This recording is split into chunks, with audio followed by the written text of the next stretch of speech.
The toughest aspect of motherhood isn't the long hours or the nights without sleep, it's seeing the people you once relied on turn away from your children. I'm Natalie, 35, and I'm the mother of 10-year-old twins, Henry and Lily. 2 years ago, after my divorce, I believed that moving in with my parents would solve my problems. With my 12-hour shifts as a pediatric nurse, I needed their support, and initially, it felt like a blessing. However, everything changed when my brother Stephen and his wife Amara welcomed their baby boy. Suddenly, my twins seemed to vanish from their grandparents' attention. What ensued was a betrayal I never expected from my own family. When my husband Edward and I separated after 12 years of marriage, I was heartbroken, not only emotionally but also financially. Our life had revolved around his salary as a software engineer, while I worked part-time as a nurse to manage raising our twins. The divorce left me with shared custody, little alimony, and the urgent need to find full-time work to support myself and my children. My parents, Elizabeth and Thomas, offered their home as a temporary refuge. Just until you get back on your feet, my father reassured me with a comforting pat on my shoulder. I felt thankful despite our complicated past. Throughout my upbringing, I had always been the responsible one, the one who adhered to rules and fulfilled expectations, while my younger brother Stephen was the favored child who could do no wrong. I dedicated 8 years to nursing school, specializing in pediatrics because I had a passion for working with children. My journey was not glamorous but consistent. In contrast, Stephen dropped out of college, launched a tech business funded by my parents, and was now earning 6 figures at 32. The pattern of favoritism was so entrenched that I barely noticed it anymore. Henry and Lily were amazing kids, each with their own unique personalities. Henry was the imaginative one, always sketching or constructing something, with a sensitivity that sometimes made life a bit challenging for him. Emma was my little athlete and advocate, always outspoken and confident, the first to speak up when she noticed something unfair. Despite the upheaval of the divorce and our move, they were both thriving in school. Our initial arrangement with my parents appeared to be positive. They turned their home office into a bedroom for the twins, while I took the guest room. I helped with groceries, did most of the cooking, and ensured the kids respected their grandparents' space and routines. I worked 12-hour shifts at the children's hospital, sometimes overnight, which meant my parents assisted with school drop-offs and pickups when necessary. The plan was to save enough for a security deposit and the first month's rent on our own place within a year. I was careful with my finances, taking extra shifts when I could and saving as much as possible. The housing market in our area was pricey, but I was determined to provide my children with stability again. Then Stephen and Amara welcomed their baby, little Ethan, and everything shifted. My parents had always shown a preference for Stephen, but their reaction to his baby was something entirely different. They converted the formal dining room into a nursery, even though Stephen and Amara had their own 4-bedroom house across town. They purchased expensive baby gear that would only be used during visits. My mother began canceling plans to help with my kids if Stephen needed anything at all. "Your brother needs more support right now," she would say. "He is new to parenting." The irony that I had been a single parent for 2 years seemed to escape her. Initially, I tried to be understanding. New babies are thrilling, and this was their first grandson. Henry and Lily had been their only grandchildren for a decade, so perhaps they were simply enjoying the novelty. I encouraged my kids to be patient and kind, explaining that little Ethan required extra attention because he was so small. The favoritism was subtle at first, like Christmas gifts that were noticeably more expensive for Ethan than for my children. Comments about how Ethan resembled Stephen as a baby were common, while Henry and Lily were often said to take after their father more than me. These were small things, but they added up. I attempted to make up for it by carving out special time just for us. On my days off, we would visit the park or enjoy movie nights in my bedroom.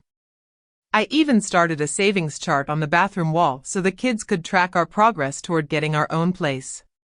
I would reassure them that just a few more months were needed. We would have our own home by Christmas. However, as spring transitioned into summer, the tension in the house intensified. My parents became more critical of my parenting choices, from what I fed the twins to their bedtimes and the amount of screen time they were allowed. In contrast, Stephen and Amara could do no wrong in Ethan's eyes, even when they arrived hours late for family dinners or canceled plans at the last minute. I felt like I was walking a tightrope, trying to protect my children from the reality that their grandparents treated them differently while also striving to keep the peace at home. I needed my parents' support, as I couldn't afford childcare on top of saving for our move. By the end of summer, my savings account was steadily increasing. I had figured that by November, I would have enough for a modest 2-bedroom apartment. Just 3 more months of patience, I reminded myself. 3 more months of holding my tongue and teaching my children that we were guests in their grandparents' home.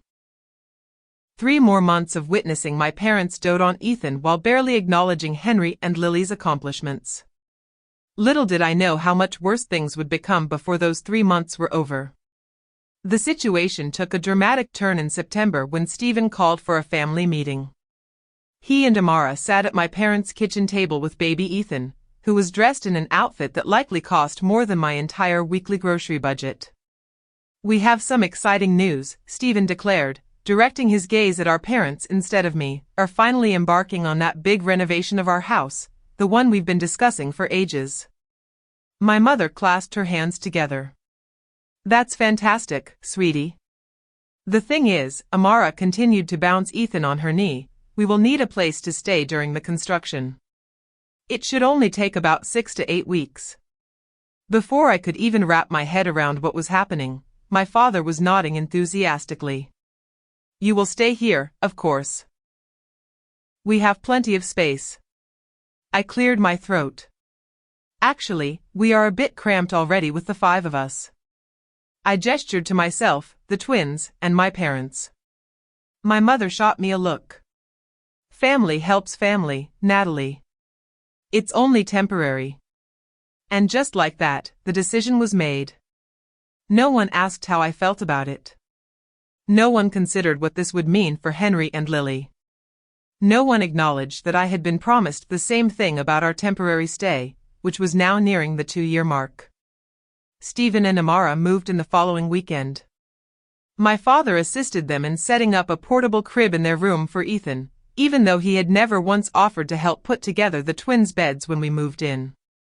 My mother emptied an entire closet for Amara's clothes, while my belongings had remained in suitcases for months until I finally bought a small dresser for myself. The changes were immediate and shocking.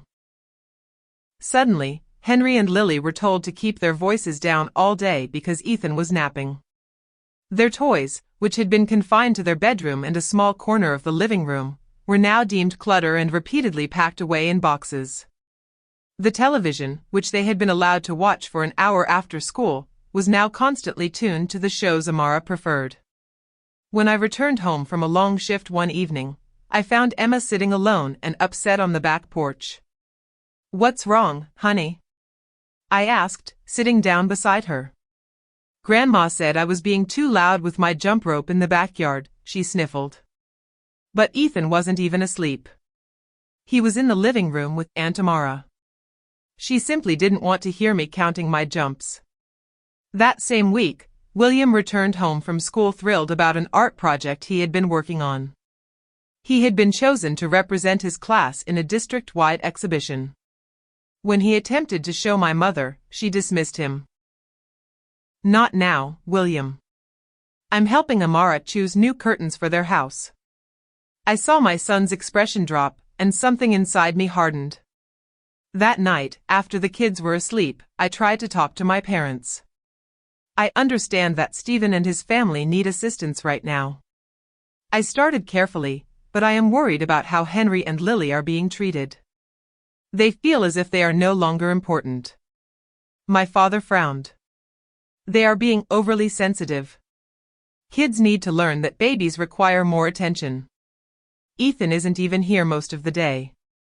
I pointed out that Stephen takes him to daycare before he goes to work, and Amara picks him up on her way home. Henry and Lily aren't asking for attention during those hours. My mother sighed dramatically. You always were envious of your brother Natalie. I thought you would have outgrown that by now. I was left speechless. Was that truly how they perceived me? As a jealous sibling instead of a concerned mother? The situations kept getting worse. Amara started rearranging things in the kitchen without asking, complaining about the healthy snacks I bought for the twins, and leaving her laundry in the machine for days. Stephen acted as if he owned the house, inviting friends over for watch parties without checking if anyone else had plans to use the living room. One evening, I overheard Stephen and my father discussing financial issues. We might need to extend the renovation timeline, Stephen was saying. The contractor found some problems with the foundation. Stay as long as you need, my father replied. This is your home, too, reflected on how I had never been informed that even though I contributed to household expenses and handled most of the cooking and cleaning, I was often reminded that their assistance was temporary and conditional. The tipping point occurred during a Sunday dinner in early October. My mother had made all of Stephen's favorite dishes, none of which my children particularly liked. When William politely inquired if there was anything else he could eat, my mother accused him of being ungrateful. When I was a child, we ate whatever was served to us, she said with a stern tone. Later in the meal, Ethan tossed his entire plate onto the floor, and everyone laughed indulgently. He is just exploring his world, Amara explained, making no effort to clean up the mess. The double standard was so obvious that even my usually diplomatic son noticed. Why can Ethan throw food, but I can't ask for a sandwich, he whispered to me. I had no satisfactory answer for him. That week, I discovered that someone had taken down Henry and Lily's artwork from the refrigerator to make space for a printout of Ethan's daycare schedule and several pictures of him. When I inquired about it, Amara stated she needed the information to be front and center and didn't think anyone would mind if she rearranged a few items. The twins began to avoid spending time in the common areas of the house. They retreated to their small shared bedroom where they at least had some control over their surroundings. I started taking them to the public library after school when I wasn't working just to provide them with a space where they weren't constantly shushed or criticized. A coworker noticed my stress during a particularly challenging shift. Is everything okay at home? Natalie Nancy asked as we worked on charts together. I found myself sharing the entire situation. Nancy listened with sympathy before saying something that resonated with me.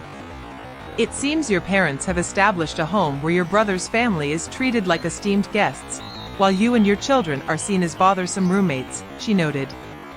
This is not a healthy situation for any of you. She was correct.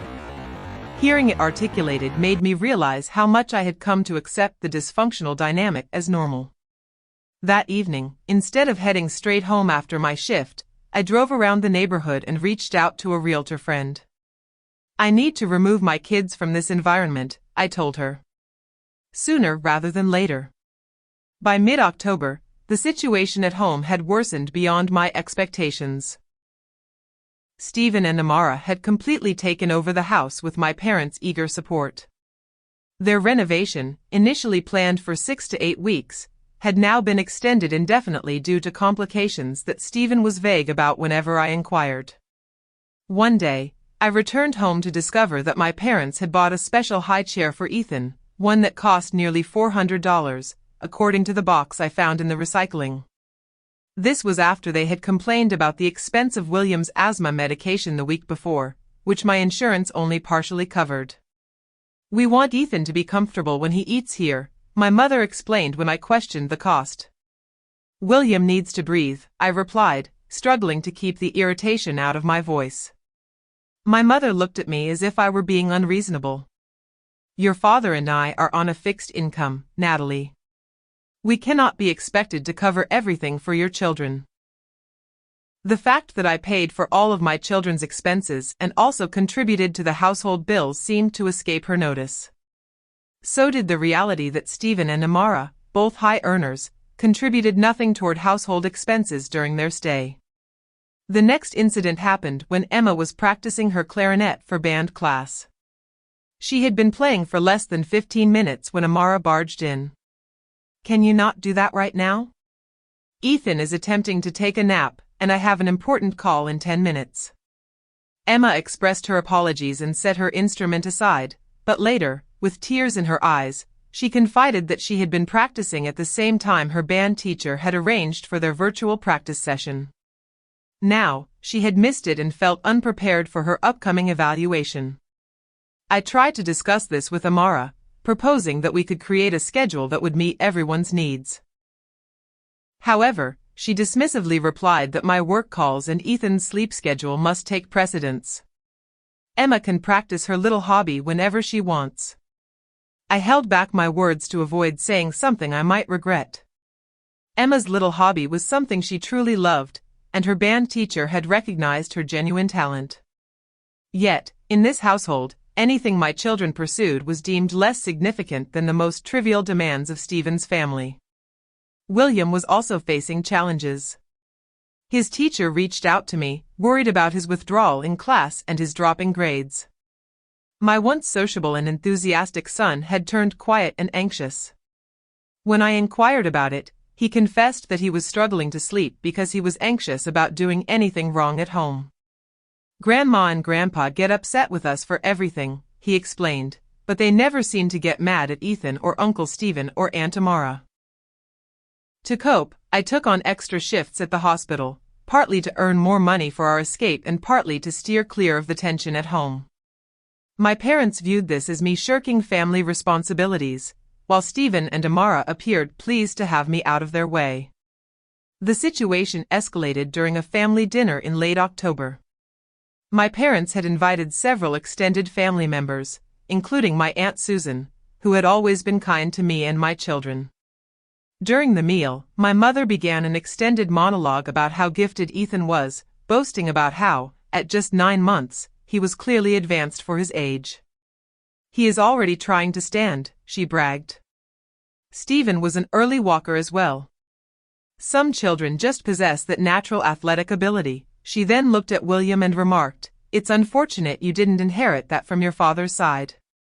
Edward was always athletic, wasn't he?" I noticed William's expression falter before he regained his composure. The message was unmistakable. Any admirable qualities my children had were either from their father or were in spite of my influence, while Ethan's talents were evidently passed down from the superior genetic lineage of my brother. Aunt Susan caught my gaze from across the table, her face showing concern. After dinner, she took me aside. "How long has this been going on?" she asked softly. "It's always been somewhat like this," I confessed. "But it has worsened significantly since Stephen's family moved in." "This isn't healthy for your children, Natalie," she said, echoing what Nancy from work had mentioned. "They deserve more than to be treated as second-class members of their own family." I nodded, tears welling up. "I'm addressing it," I promised her. "I have a plan." And I truly did. In the weeks following my talk with Nancy, I had been meeting with my realtor friend during lunch breaks. We had explored several rental options, and I found a cozy 3-bedroom house just 10 minutes from the hospital and within the same school district as the twins. The rent was at the top of my budget, but I had been approved due to my stable job history and excellent credit score. I signed the lease last week but kept it a secret from everyone, even Henry and Lily. I didn't want to raise their hopes until everything was confirmed. The house would be ready for move-in on November 1st, just a week away. I had been secretly ordering essential furniture for delivery on that date and had arranged for utilities to be set up in my name. My aunt squeezed my hand. "Let me know if you need anything," she said. "I've been worried about this situation for a while." Her support meant more to me than she realized. I had started to doubt my own feelings, questioning if I was being overly sensitive or jealous as my parents suggested. Receiving confirmation from outside sources that the situation was indeed as dire as I had suspected gave me the final boost of confidence I required.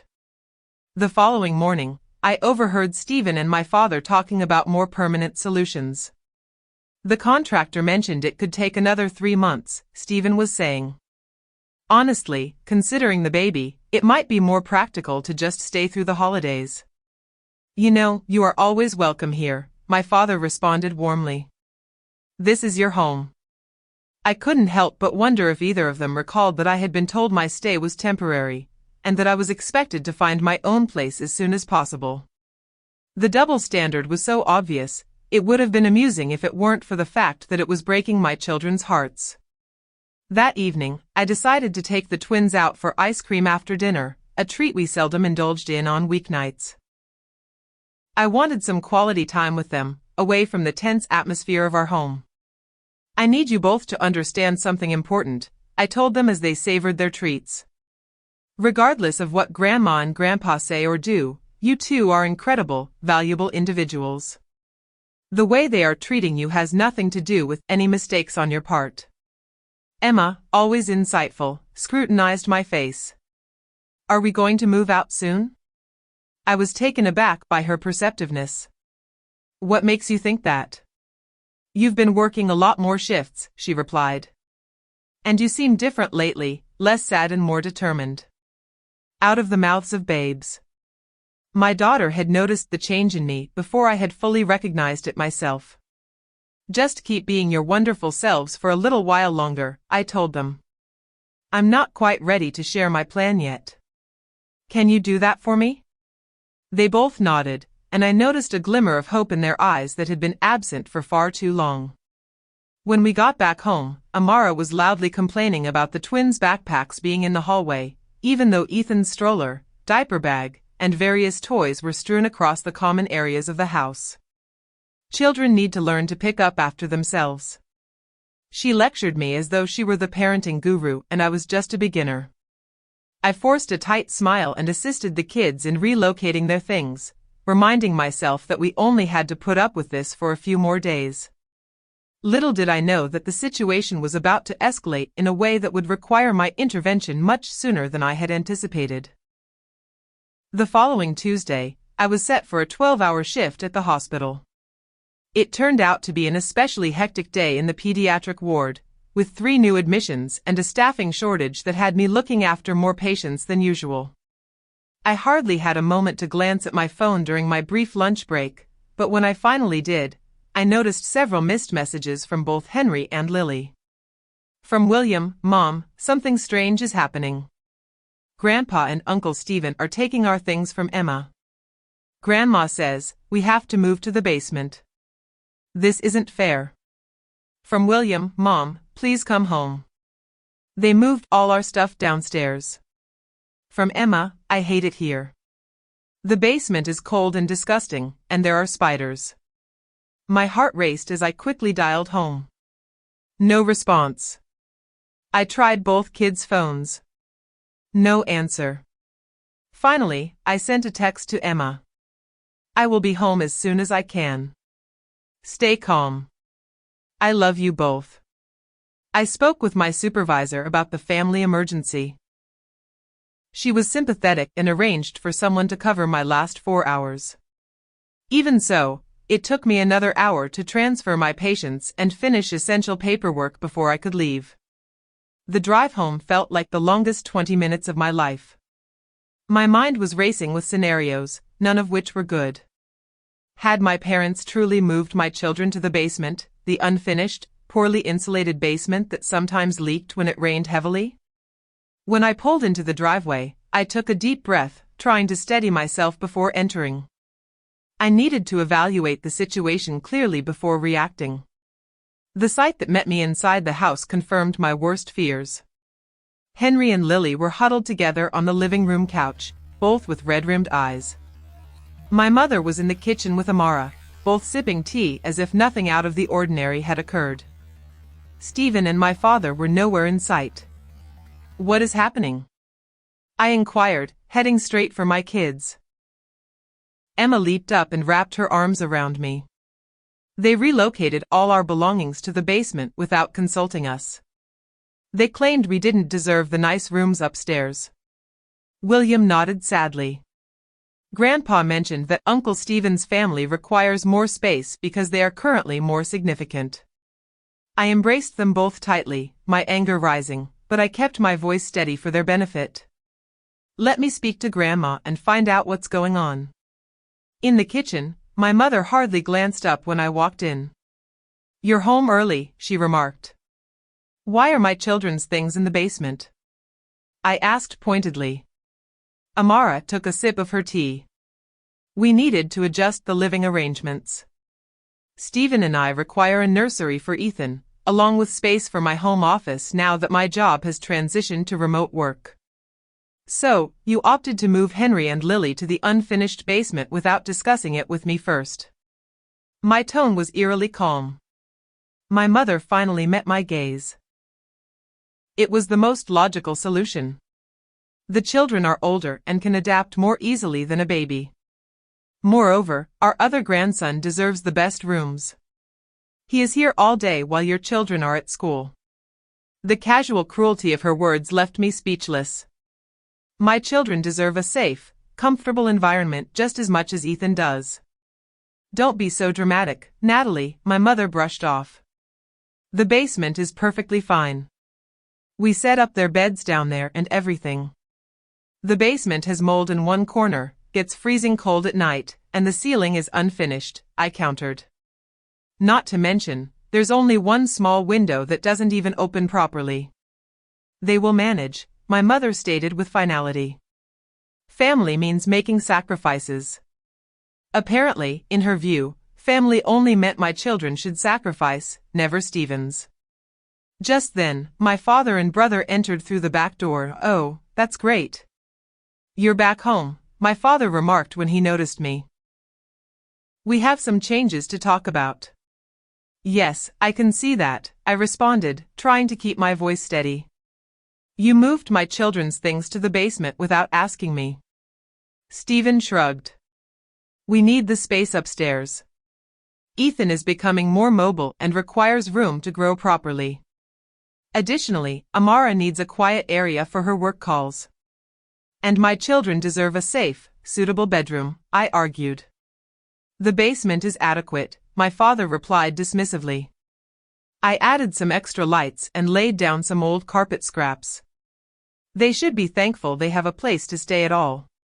I gazed at him, truly seeing him for the first time. This man who had raised me, whom I had spent years trying to please, had just shown me how little he valued me and my children. "William has asthma," I reminded them. "The basement is damp and has visible mold. It could trigger a serious attack." "You're overreacting as usual," Stephen said, rolling his eyes. "Kids are tough. Amara and I grew up in much worse conditions, didn't we, honey?" Amara nodded in agreement, although I knew she had grown up in a 5-bedroom house in a wealthy neighborhood. I looked around at the 4 adults who had made this choice. None of them displayed any sign of regret or understanding. To them, this was completely reasonable. The golden child's family deserved the best, while my children were entitled to whatever leftovers remained. I returned to the living room where Henry and Lily were waiting anxiously. They looked up at me with such trust, such hope that I would resolve this issue. In that moment, something solidified within me, a calm certainty about what needed to happen next. I smiled at them, a genuine smile despite the situation, and said 3 words that would change everything. "Pack your bags." They appeared confused, but I nodded encouragingly. "Trust me," I said. "Pack everything that is important to you. We will retrieve the rest later." My father had come into the living room and overheard everything. "Oh, for heaven's sake, Natalie. Stop being so dramatic. No one is asking you to leave." I turned to him, still smiling. "No, Dad. You just made it very clear where my children and I fit into this family, and we deserve better." "What are you talking about?" my father stammered as Henry and Lily exchanged glances between us, their eyes wide. "Go on, kids," I said softly. "Go pack your backpacks with your most important belongings. We will return for the rest tomorrow." As they rushed upstairs, my mother walked into the living room. "What nonsense is this now? You cannot just leave because things didn't go your way." Stephen and Amara followed Ethan, who was perched on Stephen's hip. It seemed the whole gang was here for the showdown. This isn't about things not going my way, I explained calmly. This is about basic respect and consideration, which has been sorely lacking in this household. We have provided you with a roof over your heads for nearly 2 years, my father exclaimed. How dare you speak of a lack of consideration? Yes, you have, I acknowledged. And I have been thankful. I have also contributed financially, done most of the cooking and cleaning, and ensured my children respected your rules and space. But today, you crossed a line. Amara scoffed. It's just a bedroom rearrangement. You are being ridiculously oversensitive. I turned to her. Is that what you would call it if someone moved your child to an unsuitable space without consulting you first? She had no response to that. The basement is perfectly adequate, my mother insisted. We raised you and Stephen without all these special accommodations kids seem to need nowadays. The basement has mold, I reiterated. William has asthma. It is also cold, damp, and lacks proper emergency exits. It does not meet legal bedroom standards by any housing code. My father waved his hand dismissively. Those codes are just government overreach. I almost laughed at the ridiculousness. Safety regulations were now government overreach when they inconvenienced him, but I had a feeling he would think differently if he were the one stuck in subpar living conditions. Where do you think you're planning to go? Stephen asked with a grin. It's not like you've been saving much given your spending habits. And there it was, the core misunderstanding they all had. They viewed me as financially dependent and careless, despite all evidence to the contrary. They genuinely thought I had no options, no control, no ability to be independent. That's where you're mistaken, I said softly. I've been saving since the day I moved in here. I've been taking on extra shifts and building my emergency fund. And 3 weeks ago, I signed a lease for a house not far from here. The shocked silence was incredibly satisfying. My mother was the first to recover. You were planning to leave without telling us, she asked, her voice shaking with feigned hurt. I intended to give you proper notice next week, I explained. The house isn't available until November 1st, but today's events have sped up my timeline. You can't be serious, Stephen said. Where will you stay until then? That's no longer your concern, I replied. In reality, I had already talked to Nancy from work, who had offered her guest room for a few days if necessary. My father's face had turned a concerning shade of red. After everything we've done for you, this is how you repay us? By sneaking around behind our backs and then leaving over a minor disagreement? Minor disagreement? I echoed in disbelief. You moved my children's belongings to an unsafe place without my knowledge or consent. You told them directly that they don't deserve the same comfort and consideration as their cousin. That is not minor, Dad. That is a fundamental statement about how you value them and me. Emma and William came back downstairs, each carrying a backpack and a small bag. Emma was holding her clarinet case, while William had his favorite drawing supplies and the stuffed dragon he had slept with since he was 3. We are ready, Mom, Emma said, her voice stronger than I had heard it in weeks. This is ridiculous, my mother declared. You cannot seriously be leaving right now. We are, I confirmed. We will come back tomorrow to get the rest of our things when everyone has had a chance to calm down. If you walk out that door, do not expect to be welcomed back with open arms, my father threatened. I looked at him sadly. I stopped expecting that a long time ago, Dad. Stephen stepped forward, suddenly realizing this was actually happening. Come on, sis. Let us talk about this rationally. There is no need to make a scene in front of the kids. My children have already been shown exactly where they stand in this family's hierarchy, I responded. There is nothing more to discuss tonight. I helped Henry and Lily put their bags in the car while my family watched from the porch, expressions ranging from anger to disbelief. They had been so certain of their power over me, so confident in my dependence that they could not process the reality of my departure. As I started the car, my mother rushed over to my window.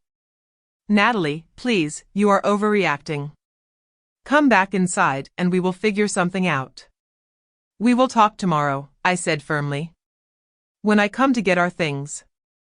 But where will you go? She asked, genuine concern finally breaking through her indignation. Somewhere where my children are valued, I answered simply and drove away. In the rearview mirror, I could see Henry and Lily looking back at the house that had been our home for nearly 2 years. Not with sadness, I realized, but with relief. Are we really moving to our own house? William asked cautiously. Almost. I told him. We have a house waiting for us, but we cannot move in until next week. Tonight, we are going to stay with my friend Nancy from work. Is it because of what Grandpa and Grandma did? Emma asked. I chose my words carefully. It is because we deserve to live somewhere where everyone is treated with respect and kindness. I have been considering our move for quite some time now. However, what transpired today made it clear that we needed to leave sooner. I didn't appreciate how they spoke about us, William said softly. As if we were insignificant. His words made my heart ache a little. You both are incredibly significant, I reassured them. Anyone who fails to recognize that doesn't deserve to have you in their lives. When we reached Wai's house, she greeted us with warmth, having already set up her guest room with an air mattress for the kids next to the queen bed I would be using. She even bought ice cream and rented a movie for us to enjoy together. As the twins settled in, picking at their ice cream with a hint of enthusiasm, Nancy took me aside. I am proud of you, she said simply. It takes bravery to establish boundaries with family. I just wish I had done it sooner, I confessed, before they hurt my kids like this. You are doing it now, she pointed out. And that is what truly matters.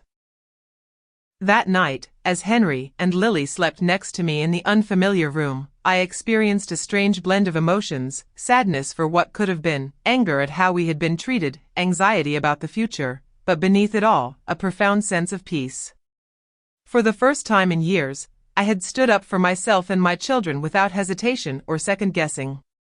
Tomorrow would bring new challenges, retrieving our belongings, enduring the inevitable emotional manipulation, finalizing arrangements for our new home. But tonight, watching my children sleep soundly, I knew with complete certainty that I had made the right choice. We were finally breaking free. The following morning, I called in to take a personal day at work. Nancy offered to let the twins stay with her while I returned to my parents' house to collect our things, but I declined. They need to witness this process, I explained.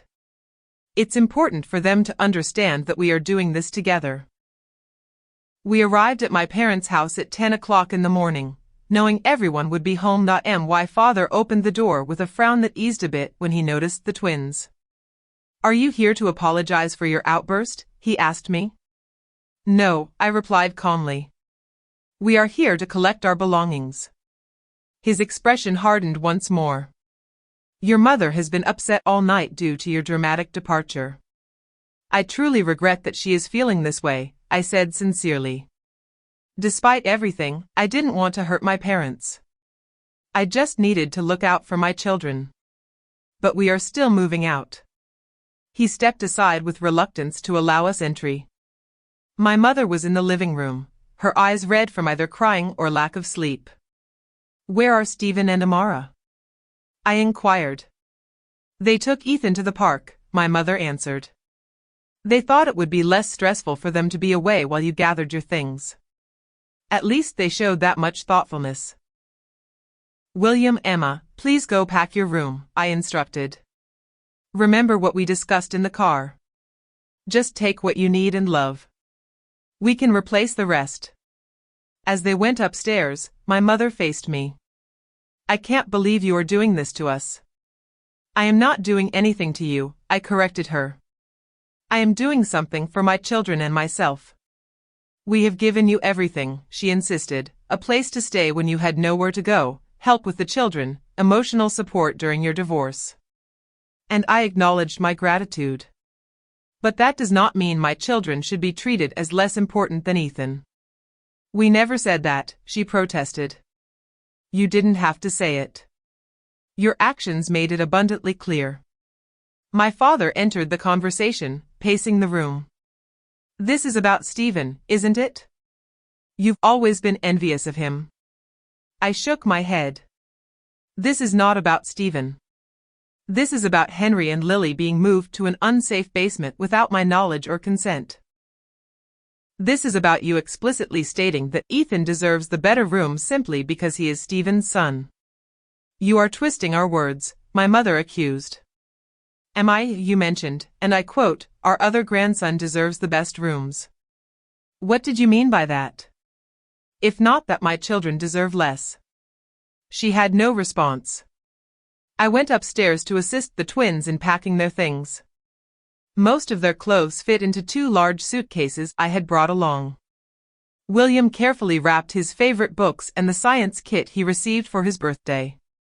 Emma packed her sports gear and the jewelry box her father gifted her last Christmas. When we returned downstairs with the first load, my father was waiting by the door. Where exactly are you going? He demanded. This mysterious house you claim to have rented. We are staying with a friend until our house is ready next week, I explained, even though I didn't owe him this information. And how do you plan to afford rent on your nurse's salary? He asked skeptically. The condescension in his tone made something snap inside me. I set down the bags I was carrying and faced him directly. Dad, I earn $65,000 a year as a pediatric nurse. I have excellent credit, minimal debt, and I have been saving systematically for nearly 2 years. I am fully capable of providing for my family without your assistance. He looked genuinely taken aback. It dawned on me that he had no idea what I earned or how I managed my finances. He had simply assumed I was struggling financially because that fit his narrative about me. The rental market is extremely tight right now, my mother interjected. How did you even find a place? I have been searching for months, I replied. I have friends and connections. Just because I didn't share my plans with you doesn't mean I didn't have them. We made several trips to load everything into my car. My parents watched silently as the reality of our departure finally sank in. After packing everything we wanted to take, I did one last walkthrough to ensure we hadn't forgotten anything important. In the kitchen, I found my mother making coffee, her movements mechanical. We are heading out now, I informed her. She turned to me, her eyes brimming with tears. I don't understand why you're doing this. We're family. Yes, we are, I concurred. And that's precisely why this hurts so deeply.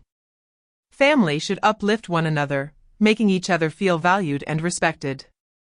Henry and Lily haven't experienced that here for quite some time. That's not true, she countered weakly. Mom, just yesterday you told them they didn't deserve the same quality of accommodations as their cousin. How do you think that made them feel? She averted her gaze. We didn't mean it that way. How else could it have been interpreted? She had no response. As we got ready to leave, my father made one final effort. This is a mistake, Natalie. You're allowing your pride to obstruct what's best for your children. No, Dad. For the first time in ages, I'm prioritizing what's best for my children over everything else, including your approval. Henry and Lily exchanged awkward goodbyes with their grandparents. I could see their inner conflict, having been raised to respect and love these people who had hurt them so carelessly. As we drove away, Emma asked, will we ever see Grandma and Grandpa again? Yes, I reassured her. But things will change. We'll visit on our terms, when we are treated with respect. The next few days at NY's house were serene. The twins appeared lighter, laughing and playing in ways I hadn't witnessed in months. I took a day off to finalize arrangements for our new home, meeting with the landlord to secure the keys early so we could move in our belongings before the official lease start date.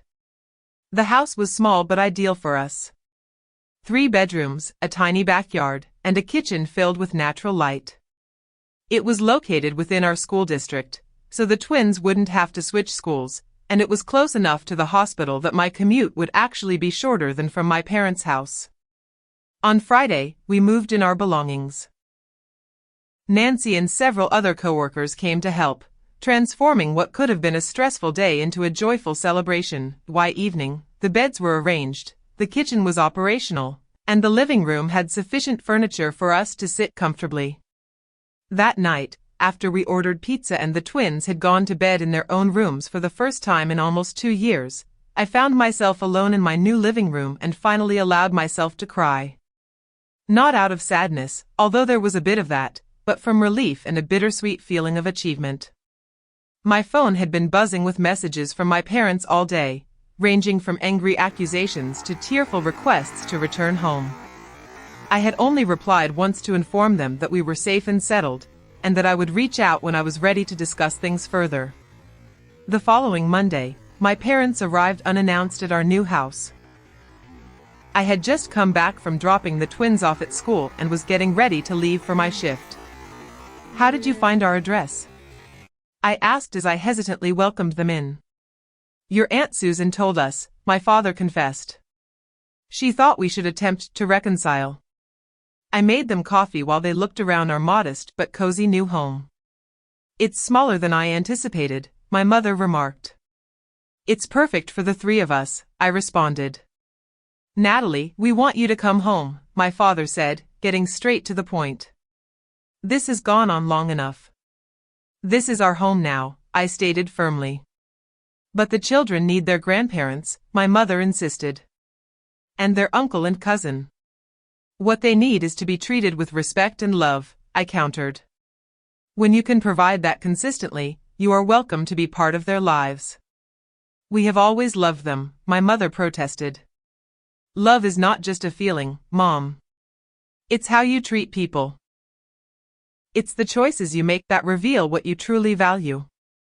They stayed for nearly an hour, going through guilt trips, appeals for family unity, and finally a reluctant acknowledgement that perhaps they had been insensitive. "We didn't realize how it looked from your perspective," my father admitted, "initially believed we were assisting Stephen and Amara during a tough period." "I understand that," I replied. "However, your help came at the cost of my children's safety and well-being, which I cannot ignore." When they departed, we had come to a tentative agreement that they would honor our new living arrangement, and we would join them for Sunday dinner in 2 weeks. It was a minor step, but it was progress. In the following weeks, news of our move circulated among the extended family. Most were supportive, having seen the favoritism at various family events. Aunt Susan, in particular, became a frequent visitor, bringing homemade cookies and showing genuine interest in the twins' lives.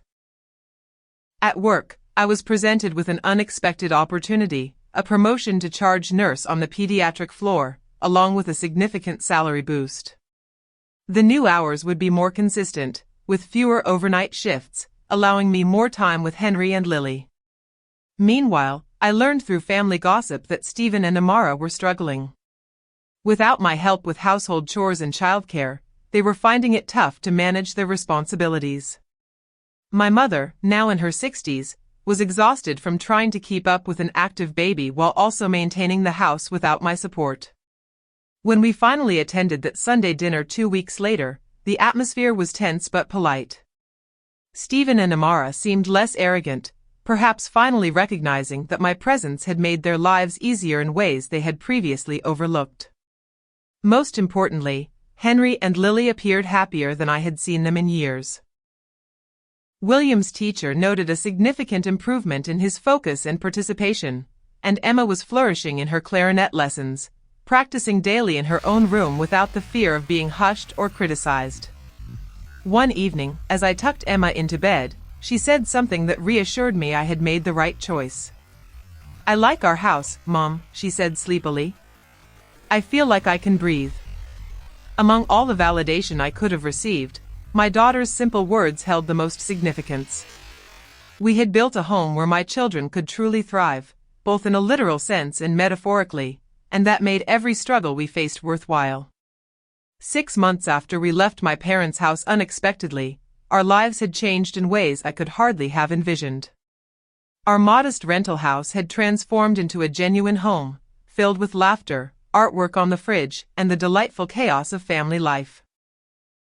Henry and Lily had flourished, their confidence returning as they adapted to an environment where they felt valued and respected. My promotion to charge nurse brought not only a better schedule and a higher salary but also new responsibilities that challenged and fulfilled me in my career. For the first time in my adult life, I felt like I was thriving instead of merely surviving. Our relationship with my parents had shifted into something cautiously friendly. Sunday dinners had turned into a monthly tradition, with clear boundaries set and mostly honored. My mother had gradually begun to recognize the favoritism that had influenced our family dynamics, although my father still found it difficult to acknowledge his part in what had transpired. "I've been reflecting a lot on last fall," my mother mentioned during one of her visits to our home. She had started coming by occasionally on her own, without my father. I hadn't realized how much we were affecting Henry and Lily.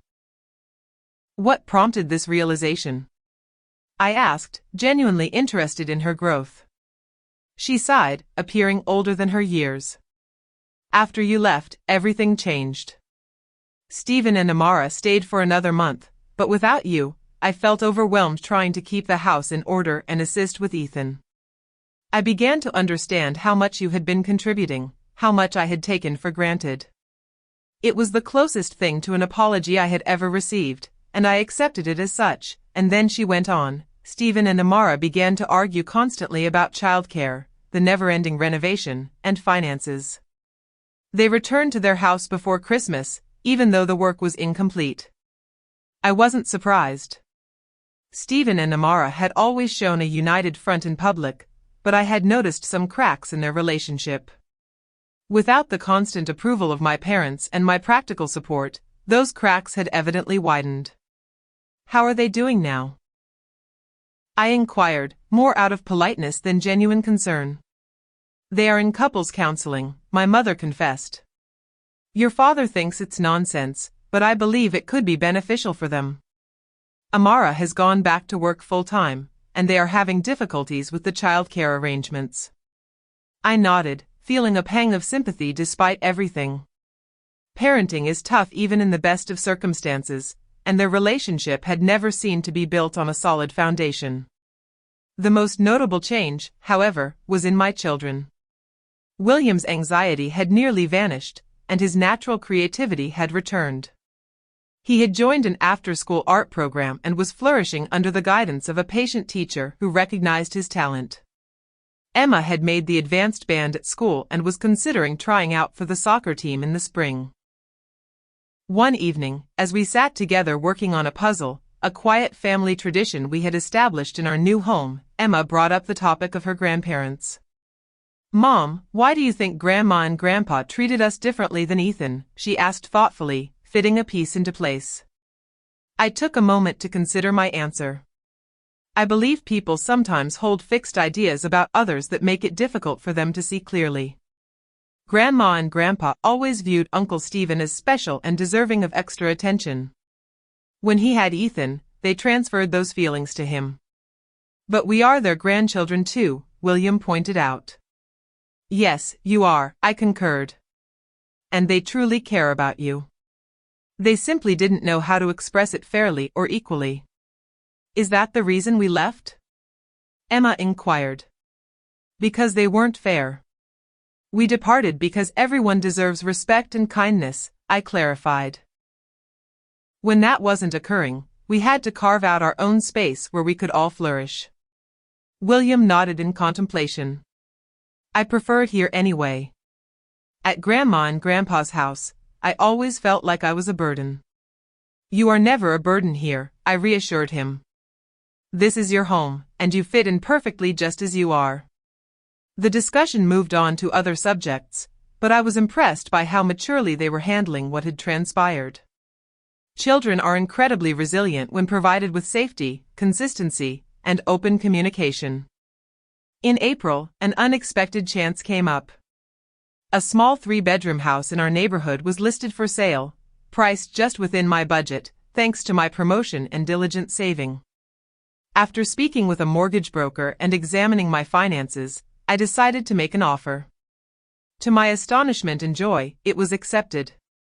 Becoming a homeowner had seemed like a distant dream when we left my parents' house, something I wished for in an uncertain future. Now, less than a year later, it was turning into a reality. The house required some cosmetic improvements, but it was structurally sound and located in a fantastic area. Most importantly, it would be ours. When I shared the news with the twins, their enthusiasm was infectious. They instantly started planning how they would decorate their rooms, what color we should paint the front door, and where we would plant a garden in the small backyard. "Can we get a dog once we move in?" William asked with hope. "We'll see," I responded, not quite ready to commit but starting to warm up to the idea. A dog would complete our little family in many ways. The process of purchasing the house unexpectedly brought my father back into our lives. Despite our still tense relationship, he had experience with buying homes and offered to review the inspection report with me. "The roof still has at least 5 years left," he mentioned while we were seated at my kitchen table going over the documents. "However, you should plan to replace the water heater sooner rather than later." His sensible advice was appreciated, and I was grateful for his effort to support me without being controlling or critical of my choices. This marked a small yet meaningful change in our relationship. "I am proud of you, Natalie," he said unexpectedly as he was about to leave. "Purchasing a house on your own is quite an achievement." The words I had yearned to hear for most of my life took me by surprise. "Thank you, Dad," I managed to respond. "I realize I haven't always been fair," he continued hesitantly. "Your mother and I have been discussing how we approached things. I can't alter the past, but I want to improve moving forward." It wasn't a complete apology, but coming from my proud, stubborn father, it felt monumental. "I would like that as well," I told him. Honestly, on the day we finalized the house purchase, Henry and Lily were at school. I signed the documents by myself but took a picture of the keys to show them when they returned home. Standing in the empty living room of our new house, my house, I was overwhelmed with emotion, and tears filled my eyes. 2 years prior, I had been a newly divorced mother, unsure of my future and reliant on my parents' conditional support. Now, I was a homeowner making strides in my career and, most importantly, providing my children with the stable, loving home they deserved. The journey had been challenging at times, forcing me to face difficult truths about my family and myself. I learned that establishing boundaries was not selfish but essential, that advocating for my children sometimes meant stepping away from toxic situations, and that my self-worth was not defined by others' perceptions.